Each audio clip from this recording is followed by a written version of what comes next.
Hello everybody, what's going on? Once again, this is Roosevelt with another episode of Roosevelt Sounds Off. I have been preaching a series, A Tale of Two Countries, but I'm taking a break today because I'm here to bring you a special report on police brutality, and right now, particularly, what is going on in Fergueson, Missouri.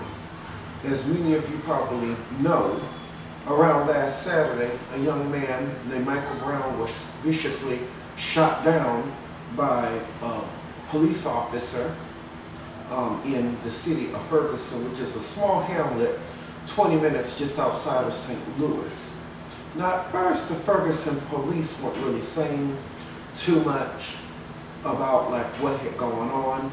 They had said, or their version of it, or what witnesses sometimes have said, was that Michael Brown was just in the street and everything, him and a friend of his, and they were told to get back up on the sidewalk by a police officer, and I guess he cursed at them or whatever, and then from that point on he grabbed Michael Brown and tried to throw him into the police car, and they said that he tried to run away, and then the police officer fatally shot him. But on today, because of the pressure of certain political leaders, including the President of the United States, Reverend Al Sharpton, and plus with many days of certain violence and rioting and looting in Ferguson, Missouri, today the name of the police officer was even released, and it is Officer Darren Wilson, who is accused of shooting him. At first they weren't transparent, but now it seems like they want to be. But also too, they saying on today, or at least when I watched the news this morning, that he was caught up in a strong arm robbery of a store where him and his friend of his they allegedly stole some cigars and then punched out the store clerk. And they're saying now that he was just walking down the street, and he fit the description of the person who had strong arm robbed this store, who was down the street from the quick trip of where he was shot at. But to me, the way I'm looking at it, it could make some sense, but yet again, it might not. Because to me, it's just nothing but just a smear campaign. I mean, if any one of us was shot by the police department and they were wrong, they would try to figure out a way or try to lie on us for any kind of a reason, then always try to say that we were wrong.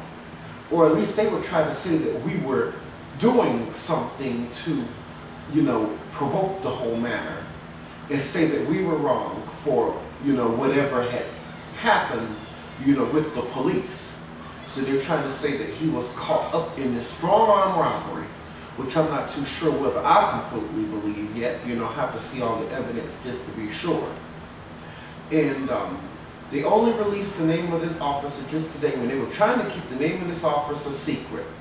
And I really don't believe that this is fair, and I don't really believe that this is right. Because I bet you if it was me, myself, as a private citizen, who was accused of killing a police officer, even if I didn't do it, even before any kind of evidence came in, they would always put my name out there as to say that I did it or allegedly did it. And they would, if they knew who I was, they would immediately say on the news what my name was.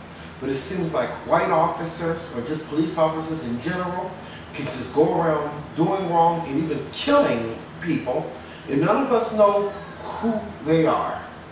And I really don't believe that this whole thing is right.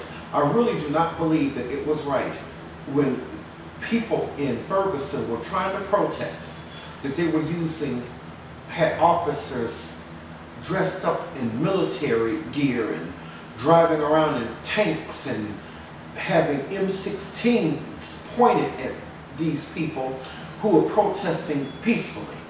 I don't believe it's right in the city of Ferguson how it's 67% black, but it's 53 police officers on the police force, that only 3 are black and 1 is a woman, the rest are white men. I don't believe that is fair when in the city of Ferguson, 80% of the children who are in the school system of Ferguson are black, but it's no blacks on the school board. Only thing you have in Ferguson is a bunch of black white politicians and even a white mayor, and mostly a town of black people. I mean, something is completely wrong here, but yet white officers act like they can just go and just kill us, and even black officers can do it too, kill us and, you know, curse at us and make it seem like it's better, but yet they don't expect black people to be mad. Only thing, they keep just telling black people that everybody just needs to be cool. Everybody needs to be calm. I mean, but I just contend that I think this is a time for people to be upset. Because if this was one of my family members that was killed by a police officer, boy, I don't want to tell you hardly what would happen. But yet, I mean, everybody keeps always saying that police officers always act like this and always, you know, act this way, because they always say it's a hard job and it's a stressful job, and the only thing we want to do at the end of the day is go home to our families. I mean, don't you think that us as regular citizens want to be safe and want to go home to our families?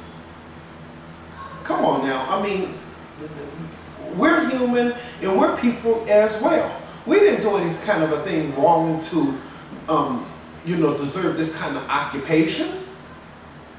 I mean, and all day long, I mean, I've been looking at situations on YouTube of police brutality. You know, police beating people, police shooting a person. And there's mostly white people or white officers who are shooting blacks. And a couple of the black people who want to be down with the police. I mean, this I cannot get. So I guess that all of us have to just pray that everything turns out right, and that all of us just have to keep our eyes on what is going on in Ferguson, Missouri, and to see what will happen and let the wheels of justice turn against Officer Darren Wilson, and just to see what will happen. Hopefully we won't have another verdict like we did in the Trayvon Martin case.